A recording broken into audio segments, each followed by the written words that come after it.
স্বামীর টাকা খরচ হবে চিন্তা করতে করতে আমরা মেয়েরা কত শখ যে মাটি করি।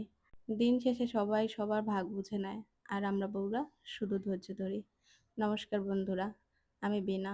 আমার একটা ছোট মিনি ব্লগে সবাইকে অনেক অনেক স্বাগতম। সকালবেলা থেকেই মনটা একটু ভালো ছিল না, তাই খুব আলসেমি লাগতেছিল। আসলে মন ভালো না থাকলে শরীরও ভালো লাগে না। আজ কেমন যেন একটা আলসেমি লাগতেছিল, তাই স্নান করতে ইচ্ছে করতেছিল না। স্নান করতে বিকেল হয়ে গেছে। স্নানটা সেরে চুলটা আঁচড়িয়ে নিলাম। এখন হচ্ছে সিঁদুরটা পরে নেব। ছেলে অনেকদিন যাবৎ বায়না করতেছিল বাসায় কিছু কাঁঠালের বিচি আর কুমড়োর বিচি ছিল, বিচিগুলো ভেজে দেওয়ার জন্য। তাই আজকে হচ্ছে বিচিগুলো একটু ভেজে নিচ্ছি। কুমড়োর বিচিগুলো একটু পোড়া পোড়া হয়েছিল, কিন্তু খেতে বেশ ভালোই হয়েছিল। এখন বিকেলবেলা বসে বসে আমি আর ছেলে বিচিগুলো খাচ্ছি।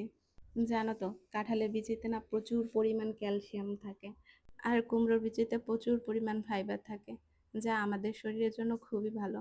আমি আর ছেলে বিচিগুলো খাচ্ছিলাম, আর বিকেলবেলাটা খুব ভালোভাবে এনজয় করতেছিলাম।